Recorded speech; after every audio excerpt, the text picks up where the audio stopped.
ज़रूरत नहीं होगी बारिश होगी, ज़रूरत होगी तो नहीं होगी। और अभी मालूम है आपको, इतनी बारिशें हो रही हैं, इतनी बारिशें हो रही हैं, ऐसा कहर बपा है, ऐसा कहर बपा है, इतने तूफान और सैलाब आ रहे हैं कि लोगों की बिल्डिंगें तहस नहस होकर रह गई हैं। देख रहे हो ना खबरों में आप।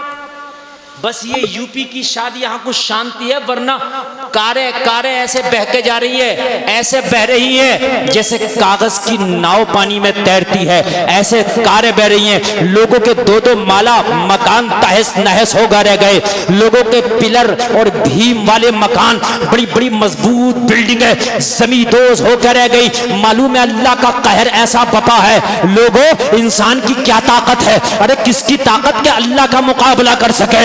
अगर अल्लाह खाली पानी को इजाजत दे दे तो इंसान की जितनी मजबूत बिल्डिंग हैं, जितने मजबूत हथियार हैं, अल्लाह एक लम्हे में तहस नहस करके रख दे। आपको मालूम है हिमाचल में ऐसे ऐसे सैलाब आ रहे हैं, ऐसी ऐसी पानी की बाढ़ें आ रही है कि लोगों के जानवर बह गए, लोगों के माल बह गए, लोगों के दो माला मकान बह गए, लोगों की कारें और बाइकें बह गई, लोगों के बच्चे उनसे रूठ गए, लोग आपस में जुदा हो गए, लोगों की बिल्डिंगें तहस नहस हो गई, कारखाने और उनकी फैक्ट्रियां तबाह बर्बाद होकर रह गई। बड़े बड़े अमीर जमीन पे आ गए, बड़े बड़े माल और पैसे वाले आज रोड पे नजर आ रहे हैं। ये है अल्लाह की कुदरत। जब वो नाराज होता है तो जितना देता है एक लम्हे में वापस ले लेता है। जितना देता है एक लम्हा नहीं लगता है कि वो वापस ले लेता है, एक लम्हा नहीं लगता कि जो वो वापस ले लेता है। आप ये ना सोचे कि मैं अमीर हो गया तो मेरे पास ये माल रहेगा, ना। बड़ा खतरनाक इस वक्त सैलाब चल रहा है। लोगों, ये अल्लाह की नाराजगी है, ये कयामत की निशानी है। जब ज़लज़ले ज्यादा आने लगे, अभी टर्की में कितना हाई फाई ज़लज़ला आया था, 100 दिन के लोग दबे हुए मलबे से निकाले गए। 100 दिन तक मलबे से लोगों को निकाला जाता रहा। ये ज़लज़ले आना, ये बेमौसम के बारिशें होना, ये अल्लाह की नाराजगी का सबब है। मुसलमानों, तुम्हारी मस्जिदात खाली पड़ी हैं, इन मस्जिदों को आबाद कर लो, वरना कब्र में तुम्हें फिर मौका नहीं मिलेगा नमाज़ें पढ़ने का। कब्र में फिर मौका नहीं मिलने वाला। बड़ा ख़तरनाक मामला चल रहा है, बहुत ख़तरनाक। अगर अल्लाह खाली पानी को इशारा कर देना, पानी को खाली, तो मेरे भाई एक लम्हा ना लगेगा कि अल्लाह हमें सबको तबाह कर देगा। एक लम्हा जो लग जाए ना, एक लम्हा नहीं ले सकता। अभी आपने देखा था कुछ दिन पहले 5 लोग टाइटैनिक पनडुब्बी में बैठ के टाइटैनिक जहाज का मलबा देखने गए। बड़े खुश थे कि ये तो पनडुब्बी पानी में भी काम करती है, वहां भी लोगों को जिंदा रखती है। मगर हमने कहा दुनिया वालों, जिंदा पनडुब्बी नहीं रखती, जिंदा परवरदिगार रखता है। अल्लाह अगर चाहे तो हजरत यूनुस को मछली के पेट में 40 दिन तक जिंदा रख दे। हजरत यूनुस को मछली ने निगल लिया था, 40 दिन तक हजरत यूनुस अलैहिस्सलाम मछली के पेट में जिंदा रहे। 40 दिन के बाद मछली ने आके किनार पे उगला, हजरत यूनुस जिंदा थे। लोगों, अगर अल्लाह चाहे तो 40 दिन तक यूनुस को मछली के पेट में जिंदा रख दे, अल्लाह चाहे तो पनडुब्बी में जाने वालों को मार दे। ये है रब, ये है खुदा, ये है परवरदिगार। कभी भरोसा मत करना इन बिल्डिंगों पर। लोग पहले छप्पर के घर बनाते थे, कच्चे घर बनाते थे, सरिया नहीं होता था, भीम पिलर नहीं होता था। चाचा से पूछो, इनके बचपन में बनते होंगे, जवानी में भी बनते होंगे। कोई सरिया नहीं, कोई भीम नहीं, कोई पिलर नहीं, मगर पहले के लोग ज्यादा मजबूत होते थे, उनके घर भी खूब चलते थे। मगर लोगों, आज बहुत सरिया और पिलर भीम लगा के तुम मकान बना रहे हो, मगर हमने देखा एक ज़लज़ला आया, तेरा मकान भी ज़मींदोज़ हो गया।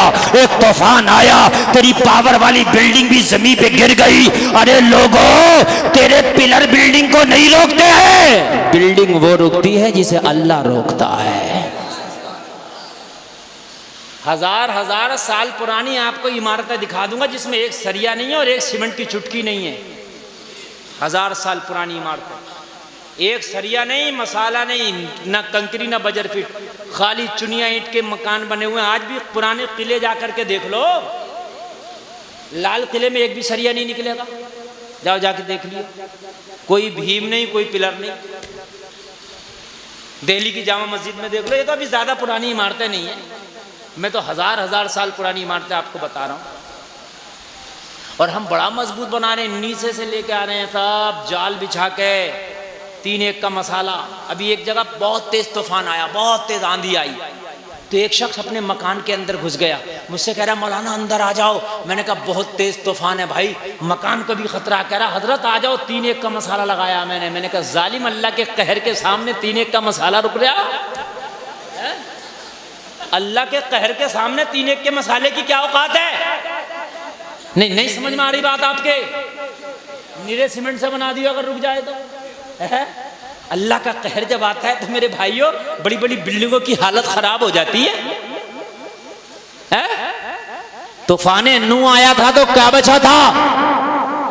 मकानों वाले नहीं बचे, कश्ती वाले बचे थे। सुभान अल्लाह। अरे भाई वो बचता जिसे अल्लाह बचाता है। अपने मकानों पे भरोसा ना करो, अपने माल पे, अपनी औलाद पे भरोसा ना करो।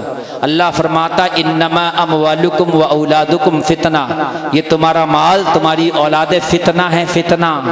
इसके चक्कर में ना पड़ो, अल्लाह के करम पर जाओ, अल्लाह के रहम पर जाओ, उसकी रहमत को पुकारो। उसकी नजर तुम्हारे तरफ हो गई तो बस तू भी कामयाब है, तेरा सारा मामला कामयाब है। बस एक जंग में काफिरों के मुकाबले में मेरे नबी चंद सहाबा को लेके आए। तवज्जो करना, मजा आ जाएगा। काफिरों के मुकाबले में चंद सहाबा को लेके आए। काफिरों के साथ एक बहुत बड़ा पहलवान अमर इब्ने अब्देवद, जिसकी दहाड़ का ये आलम के उसके सामने कोई रुकने नहीं पाता, 1000 लोगों से लड़ने की ताकत रखता था। बहुत पावर, बहुत ताकत वाला, जिसकी तलवार का वजन भी इतना था कि कई लोग मिलके शायद उठा ना पाए। आया, आने के बाद में चैलेंज किया, है मोहम्मदुर रसूलुल्लाह, अगर तुम्हारे साथ तुम्हारी फौज में कोई है मेरा मुकाबला करने वाला तो आओ भेजो, आओ भेजो। मेरे मुस्तफ़ा ने पीछे मुड़ के देखा, सहाबा पे सन्नाटा छाया, सब खामोश खड़े। आका किसके लिए इजाजत देते हैं? मेरे नबी ने फरमाया अली किधर हो, इधर आओ। जोर से बोलो सुभान अल्लाह। यह 1000 लोगों से लड़ने की ताकत रखने वाला पहलवान मैदाने जंग में दहाड़ रहा था, चिल्ला रहा था, आओ मेरे मुकाबले में मोहम्मद किसे भेजोगे? तुम्हारे साथ जो आए हैं उनके पेटों से फाके की वजह से पत्थर बने हैं, तुम्हारे साथ जो आए हैं टाट का लिबास पहन के आए हैं, तुम्हारे साथ जो आए हैं बबूल का कांटा बटन की जगह लगा के आए हैं। ओ मोहम्मद अरबी, तुम्हारे साथ में आने वाले टूटी हुई चटाइयों पे बैठने वाले हैं। अरे कौन है जो मेरी तलवार का मुकाबला करेगा? मेरे नबी ने फरमाया अली। अर्ज की आका गुलाम हाजिर है। कहा इससे मुकाबला करोगे? अली ने अर्ज की आका अरे इसकी तो औकात क्या है? अगर आप कहो तो अली पूरी दुनिया से लड़ जाएगा।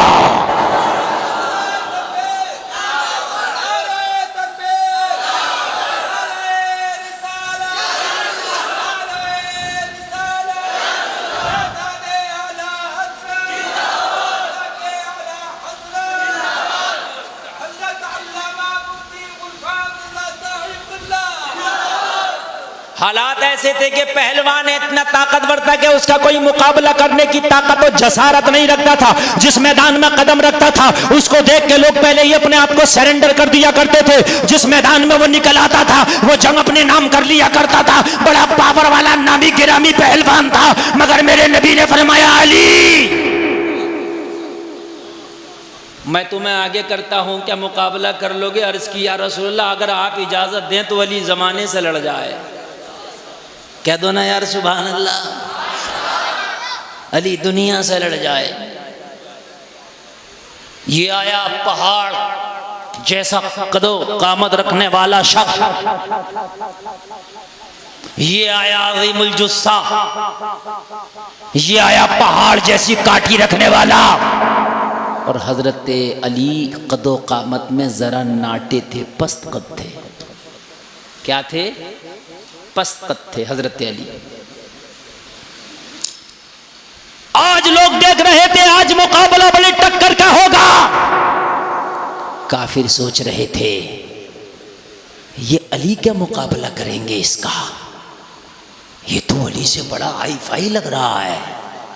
मगर इसे पता नहीं था कुरान पे अमल करने वाला, कुरान को मानने वाला, कुरान का दामन थाम के आगे बढ़ने वाला, मोहम्मदुर रसूलुल्लाह की शरीयत पे अमल करने वाला किसी को खातिर में नहीं लाता है, किसी को खातिर में नहीं लाता है।